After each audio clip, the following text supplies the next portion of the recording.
మళ్లీ కాంగ్రెస్ అధికారంలోకి వస్తేనే ఏపీ అభివృద్ధి చెందుతుందన్నారు విజయనగరం కాంగ్రెస్ ఎంపీ అభ్యర్థి బొబ్బిలి శ్రీనివాస్.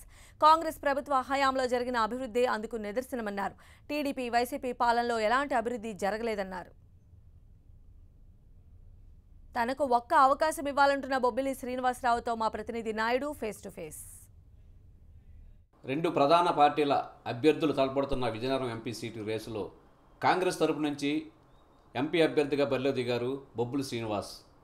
మరి బొబ్బిలి శ్రీనివాస్ ఏ విధంగా ముందుకెళ్తున్నారు, తన ప్రచారాన్ని ఏ విధంగా ముమ్మరం చేస్తున్నారు, తదితర అంశాలను అడిగి తెలుసుకుందాం. మన వద్ద బొబ్బిలి శ్రీనివాస్ ఉన్నారు. సార్, ఎట్లా ఉంది సార్? ప్రస్తుతం అయితే కాంగ్రెస్ అభ్యర్థిగా మీరు బరిలో దిగారు. ప్రజల నుంచి ఎటువంటి స్పందన వస్తుంది? ప్రజల నుంచి అయితే విశేషమైనటువంటి స్పందన అనేది వస్తుందండి.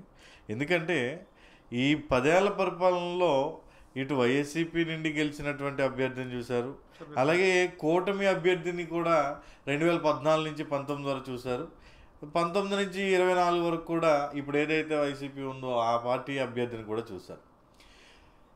దానికి ముందు పోల్చుకుంటే కాంగ్రెస్ పరిపాలన చేసేటప్పుడు కాంగ్రెస్ పార్టీ నుండి అలాట్ అయ్యేటటువంటి ఎంపీ అభ్యర్థి చేసేటటువంటి డెవలప్మెంట్ని కూడా చూశారు. ఈ ఇరిగేషన్ ప్రాజెక్టులన్నీ కూడా ఎవరి హయాంలోనే చేశారో రాజశేఖర్ రెడ్డి యొక్క ఒక ముద్ర ఇప్పటికీ కూడా ప్రజల గుండెల్లో నుంచి తొలగించలేనటువంటి స్థితిగా ఉంది.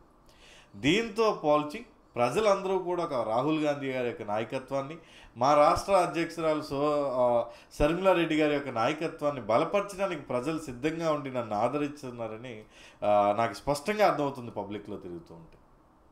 సార్, ఇప్పుడు ప్రధానంగా చూసుకుంటే కనుక కాంగ్రెస్ పార్టీ రాష్ట్రంలో 2014 తర్వాత పూర్తిగా నిర్వీర్యమైందని ఒక టాక్ అయితే నడిచింది. సో ఇలాంటి పరిస్థితుల్లో మళ్ళీ మీరు బొబ్బిలి శ్రీనివాస్గా మళ్ళీ కాంగ్రెస్ పార్టీ నుంచి ఇక్కడ బరిలో దిగారు. ఎటువంటి మీరు ఏ విధంగా ముందుకెళ్ళబోతున్నారు? దీని పార్టీని ఏ విధంగా ప్రజల్లోకి తీసుకెళ్ళబోతున్నారు?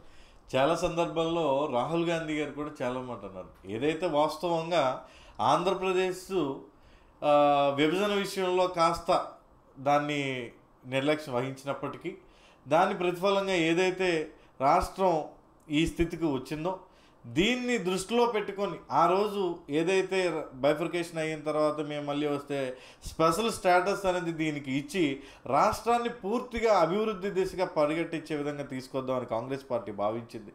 కానీ కొన్ని పరిస్థితుల ప్రభావం వల్ల పార్టీ అధికారంలో రాలేకపోవటం, ఈ పార్టీ 10 ఏళ్ల పాటు ఇంకో పార్టీ రావటం, ఈరోజు దేశంలోనే ఆ రోజుల్లో ఆంధ్రప్రదేశ్ అంటే 1-2 స్థానాల్లో అభివృద్ధిలో ఉండేది. దాని పరిస్థితి ఈరోజు అట్టడుగు స్థాయికి తీసుకెళ్లారంటే ఈ స్టేట్ ప్రభుత్వం, ఆ సెంట్రల్లో ఉండేటటువంటి గవర్నమెంట్ ప్రభుత్వాలు మాత్రమే. దీనికి ప్రత్యేకంగా మళ్ళీ పునర్వైభవం రావాలి అనుకుంటే స్పెషల్ స్టేటస్ అనేది చాలా అవసరం. రాహుల్ గాంధీ గారు ఆల్రెడీ చెప్పారు, కాంగ్రెస్ ప్రభుత్వం రాగానే స్పెషల్ స్టేటస్ అనేది ఇస్తాను.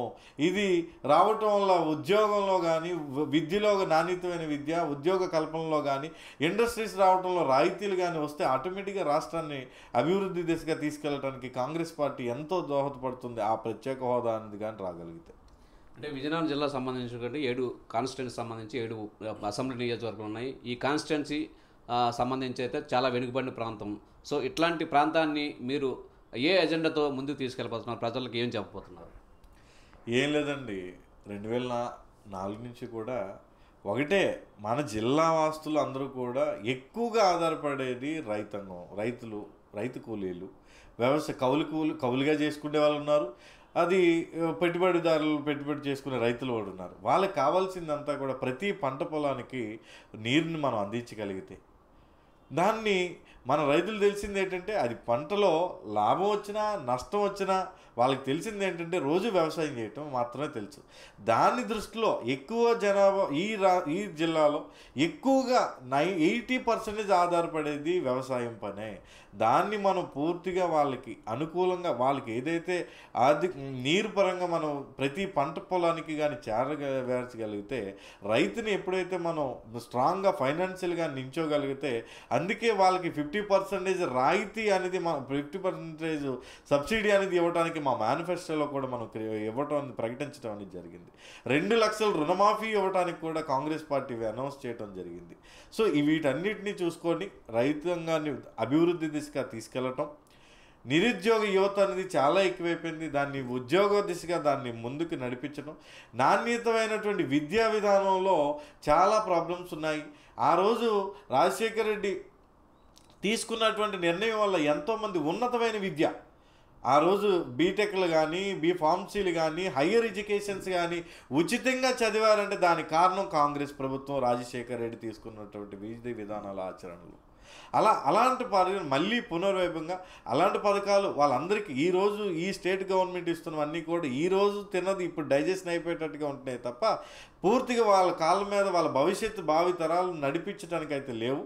సో కాంగ్రెస్ ప్రభుత్వం వస్తే మళ్ళీ వాళ్ళ తరతరాలు వాళ్ళకు భవిష్యత్తుని బాటలను తీర్చిదిద్దటంలో కాంగ్రెస్ ప్రభుత్వం కానీ రాగలిగితే ఈ పార్లమెంటు తరపు నుండి బొబ్బుల శ్రీను అనే నాకు హస్తం గుర్తుపై ఓటేసి పార్లమెంటుకి కానీ పంపించగలిగితే ఇక్కడ ఉన్నటువంటి సమస్యలు నేను పార్లమెంటులో గలం విప్పించి తెప్పించి ఈ యొక్క ప్రాంతానికి అన్ని విధాలుగా దోహదపడే విధంగా అభివృద్ధిలో నా యొక్క భాగస్వామి అయ్యే విధంగా జరుగుతుందని నేను ఆశిస్తున్నాను.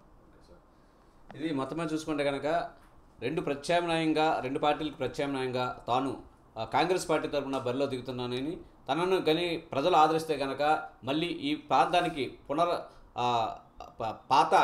పూర్వవైభవం వచ్చేటంగా తాను ప్రయత్నం చేస్తానని ప్రాజెక్టులు కానీ ఉపాధి అవకాశాలు కానీ కల్పించే విధంగా చర్యలు తీసుకుంటానని అయితే బొబ్బుల శ్రీనివాస్ చెప్తున్నారు.